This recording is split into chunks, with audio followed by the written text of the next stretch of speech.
first dilemma is from Anonymous. Hey Jordan, I don't know how I'm doing to be honest. I have a problem of getting too attached to girls when I really shouldn't be. Recently, I caught feelings for a friend that was a girl that I seemed to really like. Normally, when something like this happens, I would hide it and never tell them, but that usually resulted in me always thinking about them a lot, regretting not asking them, and that just leaves me in a crappy mood. It always runs rent-free in my head all the time, distracting me, even in class. I decided to try to end the cycle and tell her how I felt, thinking that it would make me feel better even if I got rejected. In the end, she said no and sees me as a friend. Even though I accepted the answer, I can't seem to get over my feelings for her. I kept telling myself there's other girls out there, but it's like my mind is locked on her and she's all I think about. I see her at school and after school a lot. Should I just cut her off as a friend completely, or is there something else I can do or missing? Please help. Okay, Anonymous, there's a lot to unpack here. First of all, give yourself props. Okay, you were not misguided in the notion that you should risk rejection over the risk of regret. Okay, it is always better to take that chance and shoot your shot with that person, because if you get rejected, eventually you'll be able to heal and move on. But if you don't even give yourself the chance to get rejected or get that relationship that you're looking for, progress to that next level, then you're going to feel regret, which is much, much worse than rejection, because regret does not leave. Regret stays with you for life, whereas rejection, it hurts and then it heals. Now, with that being said, okay, you say that you have a problem of getting attached to girls. Now, you need to figure out why that is, okay? And that's going to require introspection. You're going to have to take some time to be by yourself and really ask yourself why you become so deeply attached so quickly. Now, there are certain dynamics at play biologically in that maybe for you, especially at the age of 17, it may be difficult to have a friendship with the girl that you're physically attracted to. That is perfectly normal. With that being said, okay, there could be subconscious factors that may be at play from your youth. I'm going to give you an example from my life. This may or may not apply to you, but this is just an example of the type of introspection that you need to do. Okay, so a few days ago, I was at my parents' house and we were listening to throwback R&B music. All of us like R&B music, so we were listening to throwback R&B music. Eventually, we got to the era that I listened to growing up, okay, which would be early to mid 2000s music. And as I listened to the lyrics and watched the music videos, which I spent a lot of time consuming in my formative years, I realized that a lot of them pushed the message or pushed the narrative of unrequited love. Okay, a lot of media forms don't really push healthy relationships because healthy relationships typically lack drama, and drama is what sells, unfortunately. And with that being said, the chances are you might have consumed some of that information, some of that media, and that went into your subconscious mind and it shaped the way that you perceived love. Hence why you become so attached to women so easily.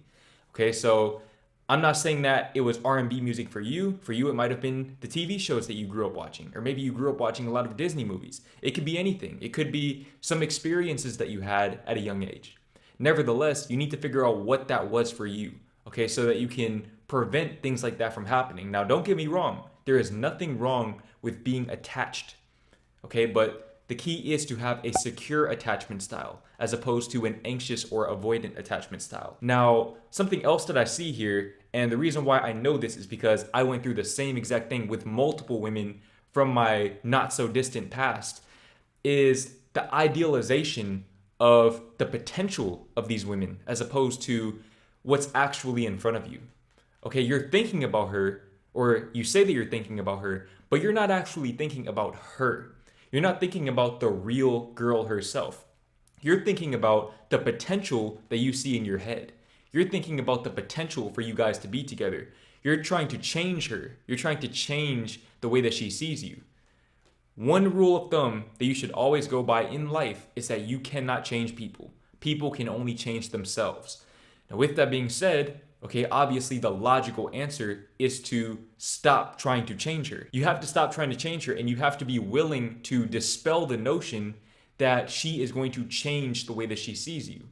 Okay, you say that you accepted her answer, but the fact that you're continuing to think about her in that light It's proof that you haven't fully accepted it, which is okay. That's where you are right now. But understand that you can't allow yourself to feed into that to the extent that it starts distracting you from the things that you need to take care of in your life. You're 17 years old. I promise you, she is not the end all be all. And if, for whatever reason, you guys are meant to be together, you will be together. Okay, but don't try to force it. Don't fantasize about it. Don't allow yourself to ruminate on the potential. Focus on the present moment. What type of messages is she giving you in the present moment? It sounds like she made it pretty clear that she sees you as a friend, and you have to honor that and respect that. I would recommend that you cut her off. Not because you don't like her, not because you don't want to be friends with her, but because right now you're not in a space where you can be friends with her. I've been down that road. I have been down that road of trying to be friends with somebody that I had feelings for. In fact, I've been down that road multiple times. And believe me when I tell you that that road does not take you to where you think it takes you. Okay, I know right now in your heart that's what you think, but trust me when I tell you that that road leads you absolutely nowhere. And that walk back, okay, when you're walking back down that road, that is a very, very painful experience. So I'm trying to save you some pain. I'm trying to save you some time by telling you that you need to cut this girl off, man. You have to cut her off and communicate this with her. Don't just ghost her. Don't just completely cut her off with no explanation or anything. Okay, she was upfront with you. It sounds like she handled the situation in a reasonable manner, so she deserves an explanation. Tell her, hey, okay, I have feelings for you, and I can't help the way that I feel about you. Unfortunately, we can't be friends because of that. We cannot be friends because I can't be friends with somebody that I have feelings for. It's not fair to me, and it's not fair to you. And I wish you all the best in life. Maybe one day we can be friends again, but that day is not today, and it's probably not tomorrow. Tell her that, and then go on about your life. You're still going to have feelings for her for a while. Okay, when you have feelings for somebody, the chances are those feelings will stick around for a while. You don't just lose feelings overnight. But something that will facilitate the process of you losing those feelings or transcending those feelings that you have for her is doing the shadow work. Okay, allowing yourself to do the shadow work and figure out why you have this tendency to become attached to women so frequently. Because based on what you said, this is not the first time that something like this has happened. It's just the first time that you've taken action on it. So figure out the why. Figure out the core reason why. Do the shadow work. Do the childhood healing so that you don't add on to your trauma. Because the longer you take to do the healing, to do the inner work, the more trauma you'll accumulate over time. And then the longer and more difficult doing the shadow work will be for you. The next dilemma is from Anonymous. Hey Jordan, I'm 16, but I have never been in a relationship or had sex. Well, I was talking to someone for about 4 months, but that didn't end well. I know I want a relationship, but I feel like I'm not worthy and I struggle with it. I feel like I can't get a girlfriend, but I blame myself for it, for not actively trying. But I still stress that I can't get girls, but I want to improve and better myself, not just for girls, but for myself too. Does this make me an incel? I've been overthinking this a lot and I feel depressed because of it. I don't want to be an incel, but I feel like an incel is more of a mind thing. Incels blame others for their lack of success, but I don't do that. I blame myself and I'm trying to be better. Does this make me an incel? Okay, that's kind of a loaded question. First of all, let me just put this out there. You're 16 years old. You are 16 years old. I didn't go on my first date. I didn't get into my first talking stage until I was 19. Okay, so believe me when I tell you that you're far ahead of where I was at 16. Way, way further along than I was at 16. Now, with that being said, you have a lot of self-awareness to be 16 years old. A lot of self-awareness, and you need to give yourself credit for that. You have to give yourself credit for that because for you to take accountability, that in and of itself shows me that the framework, the foundation is in place for you to elevate. Okay, now, when you say that you blame yourself, we need to reframe that. We need to reframe that from you blaming yourself to you taking responsibility. Blaming has a negative connotation.